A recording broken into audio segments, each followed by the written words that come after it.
The third verse of the Śrī Īśopaniṣad. Asurya.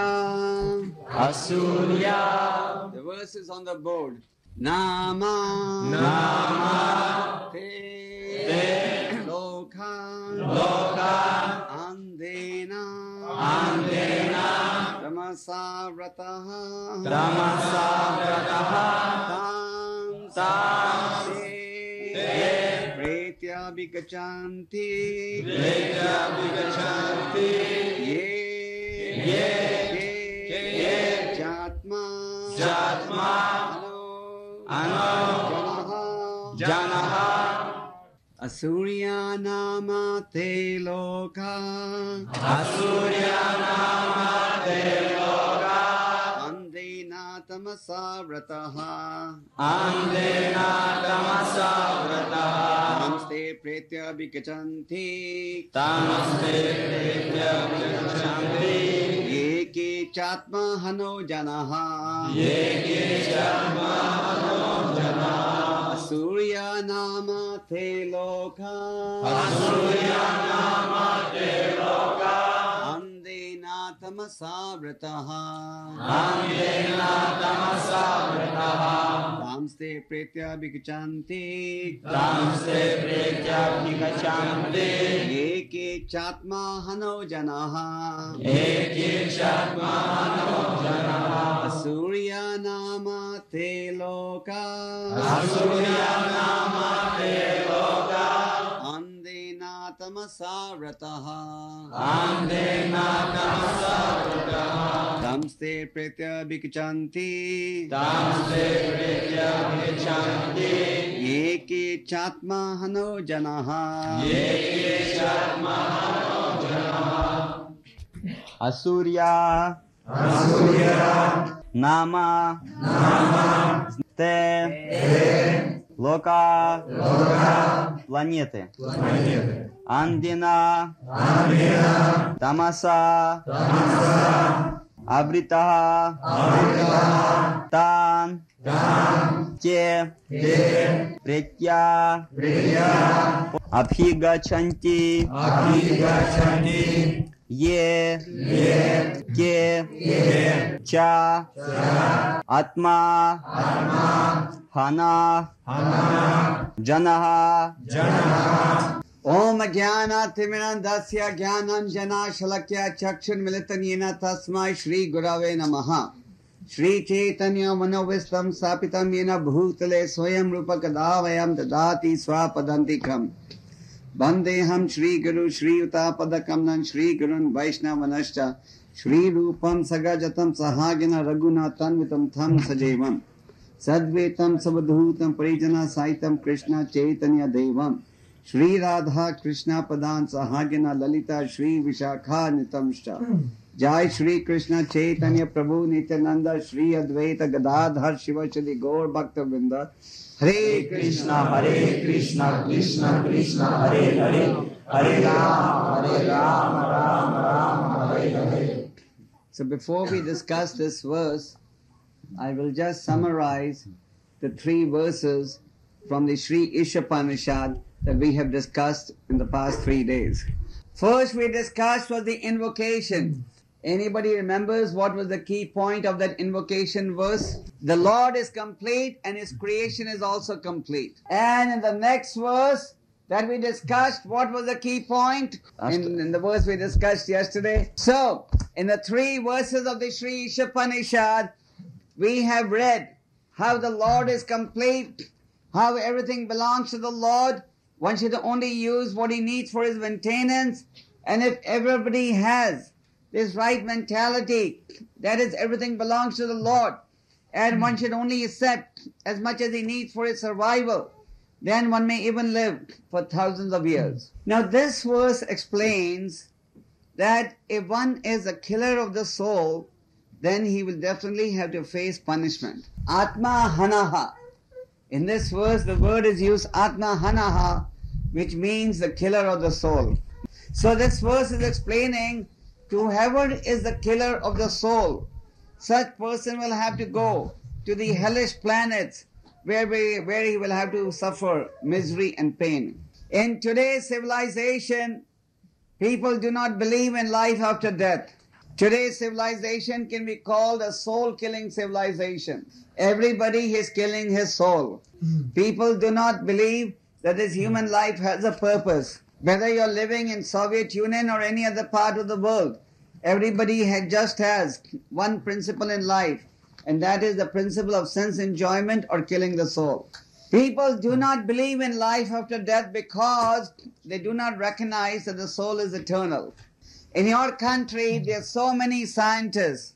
But if you were to ask these scientists in your country, why is it that when a person dies, he loses all luster from his face, they will not be able to reply. Why is it that as long as the soul is in the body, we are ready to talk to the individual, but when the soul leaves the body, nobody wants to go next to that person? So we must cultivate knowledge about the dosha in this human form of life. That is why the Bhagavad Gita starts with this information about the dosha. Krishna takes a whole chapter of the Gita to explain the position of the soul. So basically in society, there are two groups of individuals. One is the asuras or the demons, and the other are the suras or the devotees. So the suras are interested in glorifying God, just like today all of you had gone on Harinam on Gorky Street. Now we read in the papers that in Soviet Union, since the liberal laws have been introduced, all the religious groups are becoming very active. But you please tell me, how many religious groups in Soviet Union are going on the streets to glorify God? Is there any other religious group besides ISKCON that goes on the road for chanting the names of God? Almost none. Because people do not know that how God should be worshipped. People's acceptance of religion is very artificial. They do not understand the real meaning of religion. The real meaning of religion is to develop love of God. Just like today is a very nice day. But if you go to the churches in Moscow, you'll find they're all empty, because everybody's out on the beaches and they're trying to take advantage of this nice weather offered by God. So because people do not have knowledge about the eternal position of the soul, what is their understanding? That this body is their real identity and this body is the object of worship. Therefore, they will spend so much time trying to make this body look beautiful. If you want to flatter a man, all you have to tell him is how handsome or beautiful he looks. And if you want to insult a man, just tell him how ugly he looks. Because everybody is just worshipping the body. And because they're worshipping the body, they are busy thinking about the senses of the body. So the suras or the devotees, they are always trying to please the lotus feet of the Lord. Their life is as bright as the brightness that is coming from the sun just now. But the asuras, they are exactly the opposite.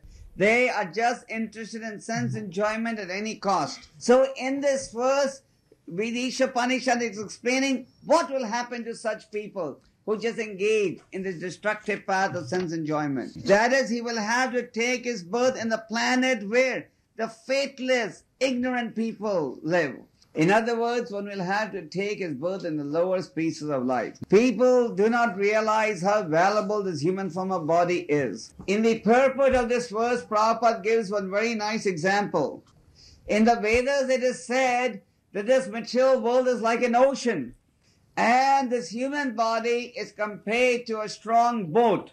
And the Vedic scriptures or the instructions of the spiritual master are compared to the favorable breeze. And the facilities that a human body offers, that is like the expert boatman. Actually, the spiritual master and the instructions are like the boatman, and the facilities of the human body are like the favorable breeze. So if we utilize this boat correctly, then we can cross over this vast material ocean and we can achieve the goal of life. But unfortunately, today we see that people do not want to take advantage of the spiritual philosophy that is available. Athatha Brahma Jigyasa, that is, the human form of life is given to us not to live like the cats, dogs, camels and asses, but to live according to the principles of the scriptures. Svaved varahosra kare samsuta purusha pashu nayat karna pato peto jatu nama gadagrajaha. This is a verse that is found in the second canto, part 1 of the Srimad Bhagavatam, and this verse very nicely describes the soul-killing, animalistic civilization that we see in society today. The verse explains how, though the materialists are like dogs, hogs, camels and asses, and those who are like dogs, hogs, camels and asses, they are busy glorifying others who are also of a similar mentality. Why is the materialist compared to a dog? The dog will serve anyone as long as it gets its food to eat. The dog does not discriminate what is the character of the individual. Just like in today's society we see the police force uses the dogs to catch the thieves, and the thieves use the dogs to keep the policemen away. The dog cannot discriminate. Whoever maintains the dog gets his loyalty. So, the materialists, wherever they get some means of sense enjoyment, that is whom they are ready to serve. Then the materialist is compared to the asses. Why? Because the ass, he's used to carrying a heavy burden of load. In your country and in Western countries, you don't see the asses in action. Maybe you see the asses just in the zoos. But those who have come to India and the third world countries will see the asses at work. In these countries, the asses do a lot of work. So the ass, he carries this heavy burden of load all day. So similarly, the materialist is thinking that unless I carry all these heavy burden, I cannot live peacefully. They have no time for self-realization, but they have all the time for sense pleasures. So Prabhupada used to give the example of the ass. In India, the washerman, he carries the dirty clothes on the ass's back. The ass doesn't know that a little bit of grass that he needs to eat, he can get by the arrangement of the Lord in any case. Then the Bhagavatam compares the materialist to the camel. I think camel is another animal you don't see in the cities of Soviet Union. But in these third world countries, you see the camel in the cities also. So, the camel usually bites on thorns. And when the camel bites on thorns, his tongue begins to bleed. And the camel thinks foolishly that these thorns are very tasty.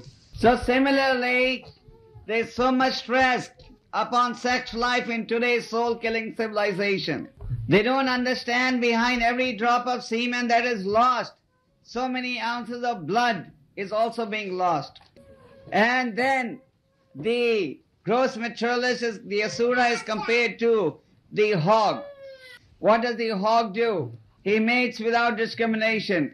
Doesn't matter whether it's wife, mother, sister, daughter, it's all the same to him. And he will eat only filth, stool. So that's essentially what present-day society also is doing. They have no so-called principles of morality in life, and they will eat without discrimination and mate without discrimination. Therefore, the Īśopaniṣad is clearly telling us that since the soul is eternal, if we do not use this human life correctly, then we will have to transmigrate to the Asura planets, the planets where the demons live. And in these planets, we will have to take our birth in what? In the lower species of life. And we will have to work in ignorance and darkness. If you analyze the animal life and human life, you will see that both animals and human beings have basically the same propensities and abilities. But human beings have greater intelligence. Prabhupada argues in this purport that this special intelligence or facility has been given to the human being. Why? So that he can cultivate this life for God consciousness. So somehow or the other, our human life should be so molded that we can cultivate the principles of God consciousness. The other day we were discussing the 12th chapter of the Bhagavad Gita, and in that chapter we discussed how, we saw how, said some or the other, we should mold our life in such a way that we can serve the Supreme Lord. The highest is, if we can constantly think about the Lord and use our intelligence to serve the Lord. But if we cannot do that, then we can follow the regulative principles of devotional service. But if we cannot follow the regulative principles of devotional service, then you can work for Kṛṣṇa. Or if you cannot work for Kṛṣṇa, you can help the cause of Kṛṣṇa consciousness. So somehow or the other, we must connect ourselves to the process of devotional service. 1,000 times you must have read, the human life has not been given for sense enjoyment, but human life has been given for self-realization. So human life is given for self-realization, which means we must use this human life to understand our relationship with the Supreme Lord. Sometimes people want to know what will happen if I take to spiritual life and I'm not able to complete my spiritual life? In the 6th chapter of the Bhagavad Gita, Arjuna says, Kachen nobhaya vibrasta china brahm iva nashyati apratishta mahabaho vimudo brahmanapati. O mighty armed Krishna, does not such a man who is bewildered from the path of transcendence fall away from both spiritual and material success and perish like a riven cloud with no position in any sphere? So, this is a question that strikes many of us on many occasions. In this verse, Arjuna compares the position of one who may take to spiritual life and not complete it to a riven cloud. So, what is a riven cloud? I will explain. Sometimes a small piece of cloud breaks away from another small piece of cloud and it tries to join the bigger piece of cloud. But it is not able to destroy the bigger piece of cloud, and by the wind which is coming, it is blown up. So this small piece of cloud, which was previously a part of a smaller piece of cloud, it tries to join the bigger cloud, it cannot join, and it is blown up by the wind. Now, Arjuna says, what will happen, Krishna, to one who takes to spiritual life, but he is not able to complete it, so neither he has material happiness, nor he has spiritual happiness? What is the position of such an entity? Arjuna makes it very clear that these doubts of his can only be clarified by Krishna. Arjuna very clearly says, but for you, Krishna, nobody can remove my doubt. So similarly, to get our doubts removed, we have to go to the perfect authority, not just anyone. Just like when you have to do major surgery in your body, you just don't catch any doctor and anybody on the street and tell him to do it, but you go to the proper surgeon to get the surgery done. Therefore we say that Parikshit Maharaj went to Shukadeva Goswami. We see Arjuna going to Krishna. By going to the proper person, we get the right information. So, in response to this question, Krishna stated, Partha naiveha namutra vinasastasya vidyate nahi kalyana krit kaschid dhurgatim tatha gacchati. The Supreme Personality of Godhead said, O son of Pritha, a transcendentalist engaged in auspicious activities does not meet with destruction either in this world or in the spiritual world. One who does good, my friend, is never overcome by evil. So, Krishna says that one who does good, he never meets with evil. Sometimes devotees also begin to get doubt. They say, oh, now in my youthful period, I'm doing this devotional service, but what will happen to me in the future? Krishna makes it clear, one who does good will never be destroyed by evil. In other words, one who has done some service, that service will never go in vain.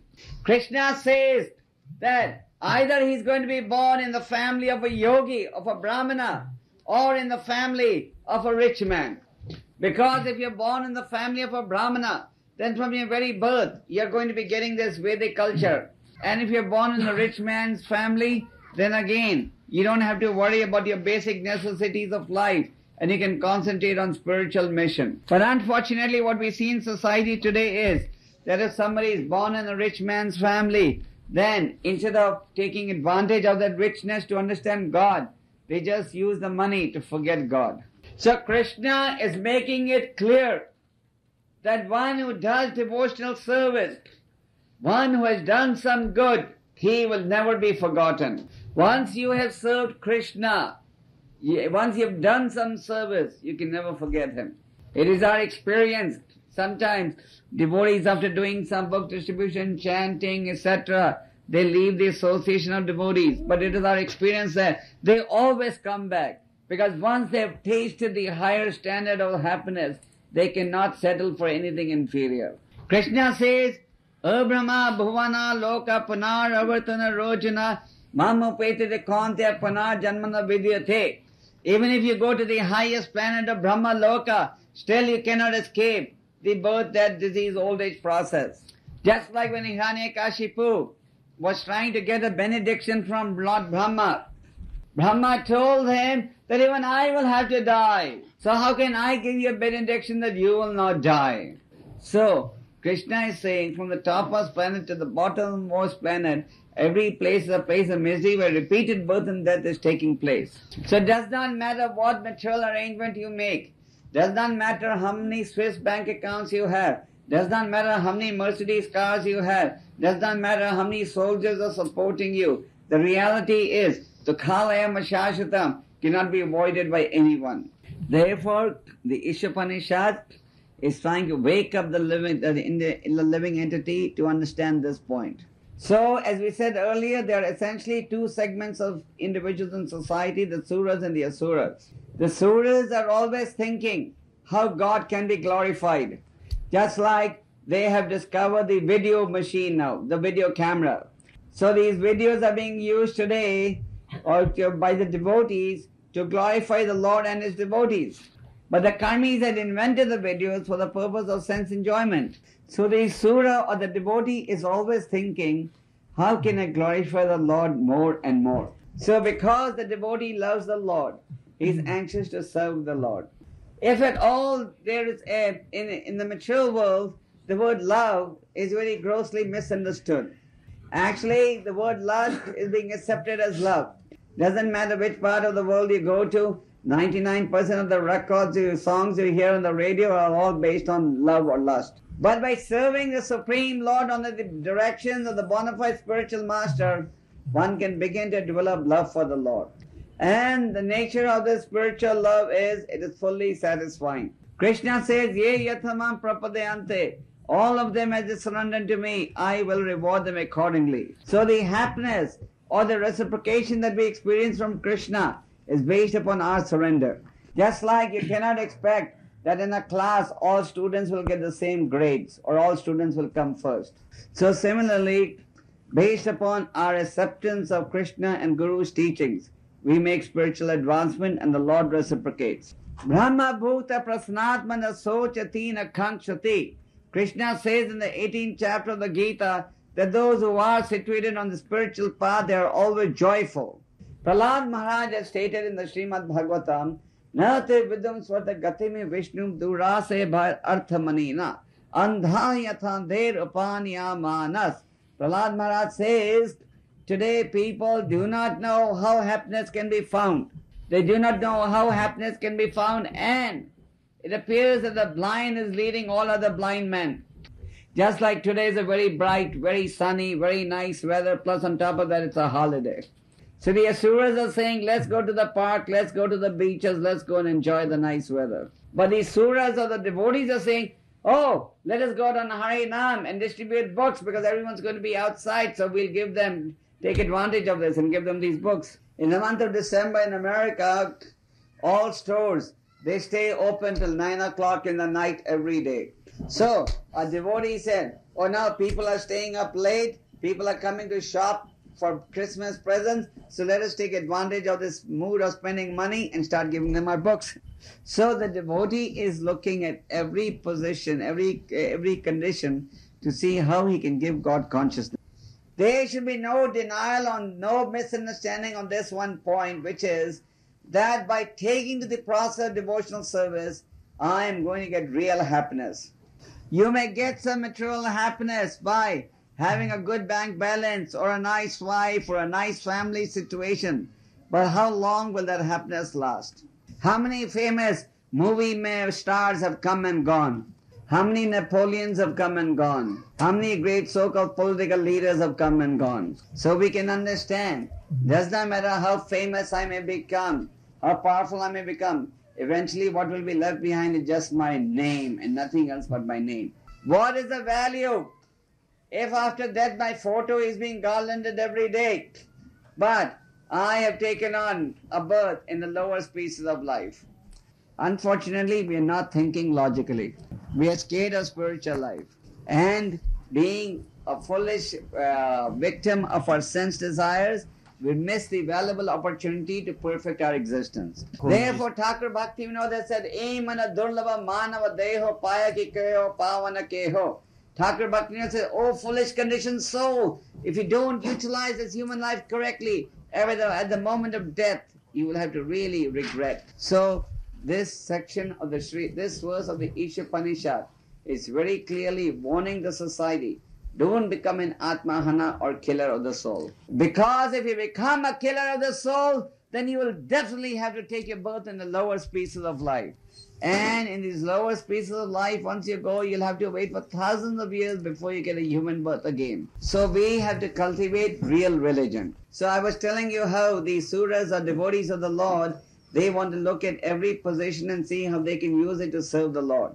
Krishna consciousness is a very practical philosophy. So many people from your country would not be practicing Krishna consciousness if you didn't find it to be practical. After all, you are getting no financial incentive for taking to Krishna consciousness. Like in the third world, in the poor countries of the world, the Christians are going and spreading Christianity, but they're spreading Christianity with the help of financial assistance. Like in India and these other countries, anybody who wants to become a Christian, he at once gets about 5,000 rupees and a chicken and a small house to live in. And if somebody is willing to take to Islam, he also gets economic benefit, marriage for his children's, money for his children's marriage and education and so on. Prabhupada was once giving a lecture in Dallas, America, and he said, when the Muslims went to India, they converted people by the sword. And when the Christians went to India, they converted people through economic incentives. Prabhupada said, I'm an old man, 80 years old, no money, nothing, and I came to your country, still you people took to it. Why? Because Krishna is all attractive. And because Krishna is all attractive, all over the world people are taking to it. I am just amazed when I hear about how in your country, which is full of intelligent people, so many preaching centers are opening in so many corners of this Soviet land. So everybody knows that we are not giving people any economic incentive. But why are people taking to it? Today I was talking to one devotee who is running a preaching center about 600 miles from Moscow, and he says now whole families are joining, parents, children go to school, whole families, many. In a small village he has opened a center, and in 1 year he has 30 people chanting 16 rounds. Because Krishna is all attractive. This process of chanting Hare Krishna, reading the Bhagavad Gita, offering Krishna Prasad, it is very simple and sublime. There is no complication in this process. You don't need a PhD degree to understand that this process works. Educated or uneducated, any member from any part of the world, anybody which takes this process has been fully satisfied. So, the conclusion of the Vedas is the human life must be used for spiritual realization, and the Vedic philosophy is for entire humanity. Krishna, we should not forget, says, Aham bija pida. I am the seed-giving father of all living entities. This verse is very important. This verse is clearly also pointing out that if we misuse our human life, then there definitely will be punishment. In the 5th canto of the Bhagavatam, it is explained how for different types of sinful activities there is going to be different types of punishment. It is not that regardless of how we act, the end result is going to be the same. In the Gita, Krishna clearly says, Udavan kachanti sattvasa madhya kachanti tamasa. That is, those who act in the mode of goodness, they will go to the upper planets. The others will take their birth in the middle planets, and the others will take their birth in the lower planets. So it is not that regardless of how we act, the end result is going to be the same, but based on how we act, the next result is going to be decided. There is a certain law that is directing our transmigration process. In the 3rd canto of the Srimad Bhagavatam, Devahuti, who was the mother of Lord Kapila, she said, my dear son, you have said that there is transmigration of the soul. So if there is transmigration of the soul, please tell me, my dear son, how is it decided? What body am I going to get? What body is a person going to get? What is the basis? So Lord Kapila said, Karmana Deva Netrena Jantur Deho Papataye Striya Praveshta Udaram Pumsam Reta Kanashrayaha. He says, Karmana, there is according to the activity that one engages in. which are all being witnessed by many entities. The living entity enters through the semen of the male into the womb of the female and thereby takes birth. Just like in ordinary law, you get convicted when you have witnesses. So similarly, there are several witnesses to every action we perform. One witness is the Paramatma in the heart. The other witness is the sun god and the moon god and the air god. So everything is being witnessed and they're all recording all the activities that we are executing. So, to summarize this verse, after having established that the Lord is complete and His creation is complete, the creation is complete in the sense that within this creation there is ample facility for cultivating spiritual life. Then the Lord establishes, Vyasadeva establishes that the Lord is the real proprietor and controller of everything. And since the Lord is the proprietor of everything, you have no right to hold. Prabhupada used to give an example that if you were to take a gunny bag and take the grains out on the floor, if you were to call the birds and say, "Come on, birds, come and take as many grains as you want," each of them would take as much as their belly can hold. But the human beings would come and not only put what their bellies can hold, but also they would take more in their bags and take it home. Because human beings are essentially greedy. So, in the next verse of the Īśopaniṣad was established, one should, recognizing that everything belongs to God, one should only keep as much as he needs for his survival and not more than that. And this is what we call spiritual communism. Political communism may be accepted or rejected, but spiritual communism is eternal dharma.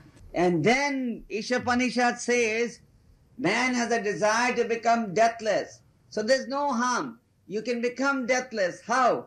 If you're engaged fully in serving the Lord all the time, because then even if you die, there's nothing lost because you just continue the process of devotional service. But if one doesn't accept that the Lord is the proprietor and I should only accept as much as I need for my survival, if I engage in sense enjoyment, then I become the killer of the soul. And one who is a killer of the soul, he will be sent to the hellish planets where he will transmigrate into lower species of life in which there is but nothing but ignorance and darkness. So the choice is ours. Make the decision now. Either you can become an Atmahana, killer of the soul, or you can become a surrendered devotee of the Lord. But do not think that the result is going to be the same. Don't think that if you buy one ticket, you can go with a ticket to Leningrad or to Siberia. This verse is very clear about the position of those who defy the laws of God. Hare Krishna. So our program will be, I'll take questions for half an hour. Then we will give you a break for you to eat prasad. You must be hungry. Quiet.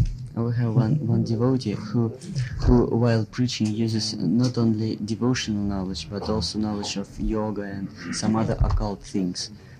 And different devotees treat him unequally. Some think him to be a bona fide preacher. Some think him to be like that. Who is that devotee? His name is Krivanogov. He's from Kyiv. Mm-hmm. So recently, the devotees from her city invited him to held some classes in public. So how should we treat him? Should we invite him, or will you comment? Is he quite pure, that devotee? Yeah. It all depends upon the purity of the individual. Sometimes in preaching, you may use a little bit of material knowledge to convince a person about the superiority of the Vedic conclusion. There's no harm in that, as long as he's not engaging in mundane talk for social.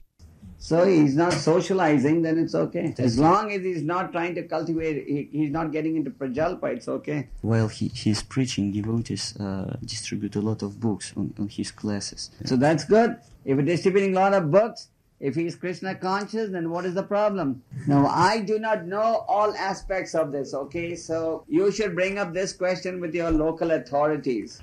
From the book of Damodara Dasa, we know that our consciousness is being formed by our individuality. the content of our consciousness is three modes of material nature. What is the role of the Paramatma? Yes, in this consciousness, in our consciousness. The Paramatma is always the silent observer. Just like sometimes the mother or father may have the child playing in the room, and the mother is just quietly watching the child, what the child is doing. And when the child gets into difficulty and cries for the mother's help, then the mother will go and help. So the Paramatma is just witnessing, and the Paramatma understands all our desires. Just like, for example, if you go through a beautiful garden, just by smelling, you can say, oh, here's a rose flower, here's some lotus flower or whatever. So the Paramatma can smell all your desires. The Paramatma has very expert perception. And based on our desires, the Paramatma guides us. Just why is it that all of you have been guided to this place? Because you have the desire to get out of the cycle of birth and death. And why is it there are so many people drinking the vodka and enjoying the sun on the beach and doing other nonsense activities? Because the Paramatma knows they want sense enjoyment. Thus, the conditioned soul always realize that this is the direction of Paramatma, that Paramatma is guiding him. As long as the living entity is in the contaminated state, he cannot understand the signals of the Paramatma. Just like if you're a trained pilot, you may understand the communication from the ground, from the radar tower. But if you're not a pilot, you won't even understand what the sounds mean. Therefore, it is advised that in the initial stages one may take direction from the bona fide spiritual master. And the bona fide spiritual master can guide you. Why do people don't accept the teachings of Krishna? Because this is Kali Yuga is acting, or Kali Yuga is acting because people don't accept Krishna's teaching. So you want to know, is it Kali Yuga to blame or the people to blame? If I am acting incorrectly, I can very easily say it is the influence of Kali Yuga, it's not my fault. It is just like the criminal telling the judge, it is not my fault that I committed the crime, it is the government's fault. Why did he allow a human being to walk on the road? So I wouldn't have murdered him otherwise. So the fault is not of Kali Yuga, the fault is of the individual. Just like, for example, on a rainy day, when you see the clouds, when you know it's going to rain, what do? You walk out of the house with the umbrella, isn't it? So in a rainy day, you prepare yourself against the rain by taking the umbrella. So similarly, we protect ourselves from Kali Yuga by taking to the process of chanting holy name. There are thieves all over the city. So how do you take precaution? You lock up your house. When you park your car downstairs, you don't leave the car open, you lock it so that nobody will come and steal it. So just like you take precaution in these areas, you must take precaution against Kali Yuga by chanting the holy names of Krishna. So it's not Kali Yuga's fault, it's our fault. It's our fault, 100%. You may say, I will take your question a step further. Somebody may say, why is Krishna allowing Kali Yuga to manifest its influence? We must understand that Krishna, even when he puts his devotee into difficulty, he also gives the devotee a solution. Just like Parikshit Maharaj was cursed to die by a Brahmin boy, but Krishna sent him the cure. What was the cure? He sent Shukadeva Goswami. So similarly, you have Kali Yuga, but Chaitanya Mahaprabhu has also given us the solution of Kali Yuga. So even though Kali Yuga is there, it is not that Kali Yuga is affecting everybody. It is only affecting those people who are not taking advantage of Chaitanya Mahaprabhu's instruction. Is it true that Srila Prabhupada wanted us to achieve self-realization in this lifetime? And what did he say about that?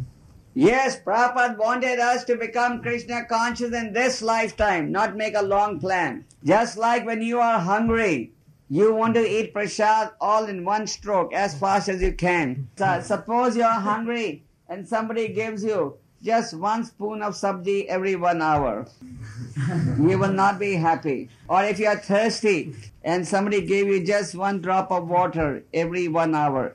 Or when you are in severe pain, you want all the pain to go in 1 second. You don't want the pain to go away gradually. So similarly, we should desire to make spiritual progress as fast as possible. Don't make a plan of 2 or 3 lifetimes. Prabhupada used to say, don't go through the troublesome process of birth again. Whether you take your birth in even in a devotee mother's womb, you still have to go to the miseries of birth. Actually, if you become as good as me, that will be a failure in life. You have to become better than me. What shall I do in order to become greater than you, better than you? Chant Hare Krishna, read the books, follow the standard process which is there. And if you need any further information, we can give you. There are some people who practicing some kind of religion, but they don't accept the Krishna as Supreme Personality of Godhead. So and they commit some offenses to the Lord. What are their destination, and how should we treat them? Well, if somebody is offending Krishna, we should try and preach to him not to do it. But if he still continues to do it, then we should go away from him. How can we avoid the avarice, the lust? Lust, how to avoid lust? Or how to avoid envy? Is that your question? So envy comes because of the influence of false ego. I do not want anybody else to be better than me.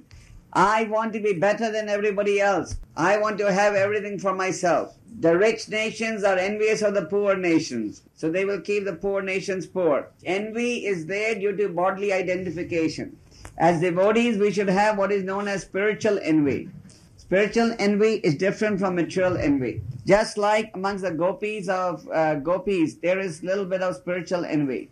When one gopi sees that the other gopi is serving Krishna more, then that devotee gopi says, oh, now I will serve more. So spiritual envy is healthy. Material envy is destructive. But you will be able to get rid of this envy by chanting attentively, avoiding the 10 offenses. Because once you're chanting attentively, avoiding the 10 offenses, then your bodily identification will go down. Your material temperature will go down. You have quoted the you have quoted the verse from Bhagavad Gita, which states, as they surrender unto me, I reward them accordingly. And everybody follows my path. How can you comment on this? Everyone follows my path in all respects? Yes. How can you comment on this? Because even the demons, if they are able to get their desires fulfilled, they get it fulfilled by the approval of the Lord. Okay? Just like in the Gita, Krishna says, Sarvasyan chaham hirdi sani vishnu mataha smritat jnanam apahanam cha. I am the source of remembrance and forgetfulness. So the remembrance that is coming to us, that is coming from Krishna. And forgetting Krishna, that strength is also coming from Krishna. Sarva karana karanam. Not a blade of grass moves without God's permission. So in that respect, everybody is following Krishna's path. Are there any advanced devotees who know who they were in previous lifetimes? The advanced devotee is not interested in finding out what he was in his previous life. When a person is being drowned in the ocean, you just want to run and bring him out of the ocean. You don't want to analyze how did he fall in the ocean. So it doesn't matter what we were, how we fell down. The important thing is how to get out of this. Today you told us that the society is divided into 2 classes. Suras and Asuras. Is it possible for Asuras to convert into Suras, and which are the conditions of that? Of course it is possible for the Asuras to be converted to Suras. By the mercy of the Vaishnava, the blind man can have vision. The lame man can walk. So, by spreading Krishna, the moment an Asura accepts the philosophy, it becomes Asura.